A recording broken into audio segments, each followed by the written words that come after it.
What's going on, world? Everybody out there in internet land, you already know who it is. Tong, 21st century entrepreneur, CEO of Urban Demand Media Marketing Group, Death Threat VSU, and also a founder on Wake Up Now. And guys, what we're doing right now is we're enjoying our Labor Day. We're out here poolside, me and my distinguished business partner and colleague, Mr. Tillman, sipping sangria, getting ready to take a dip while we wait for our food to get done cooking on the grill. But what I want to do, man, is I was really inspired to cut this video and take a brief moment out of my day to let y'all know what was on my mind.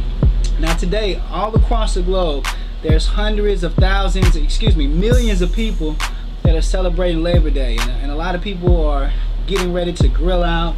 They're trying to get off of work to, put something on the grill and spend time with family. And it's crazy that this day was created to, commemorate the working class. But sad to say that 90% of the working class are at work right now on Labor Day, and they're rushing to try to get out so they can try to enjoy this day that was supposed to be there for them.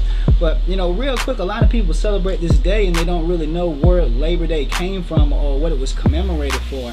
And a lot of people don't know that where it stems from was activity in Chicago in the late 1800s. I believe it was 1894, in which the U.S. Marshals and the American Army killed 30 striking protesters from the Pullman Railroad. It was railroad workers that were striking for a better wage.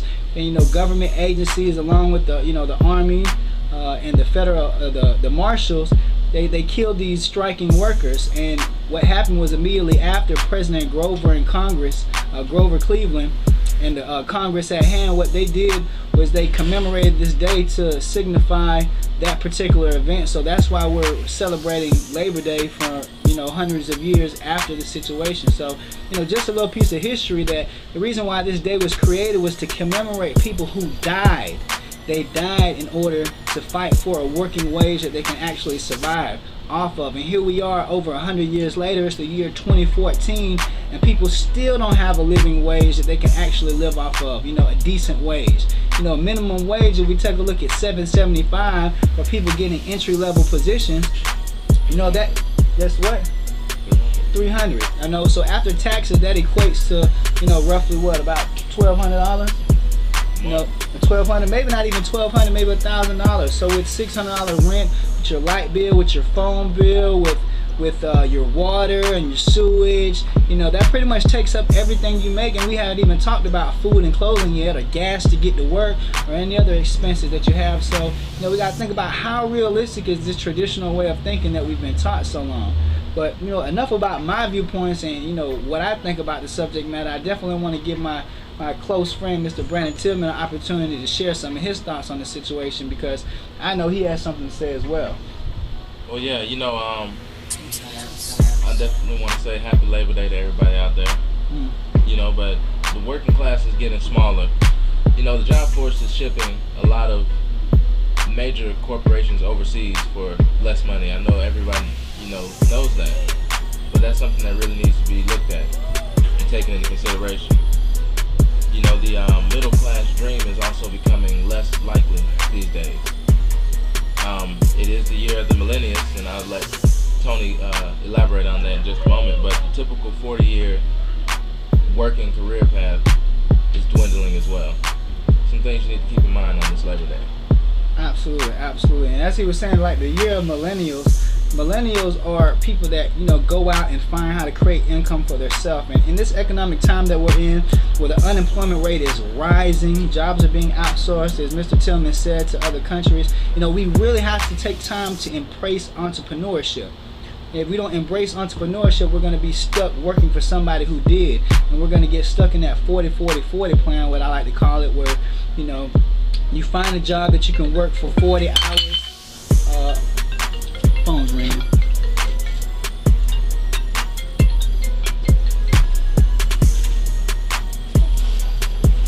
But you find a job where you can work 40 hours of the week, and you do this for 40 years, only to retire off of 40% of the income that you are actually making. So, once I realized and took a look at this and analyzed, was this really the life that I wanted for myself?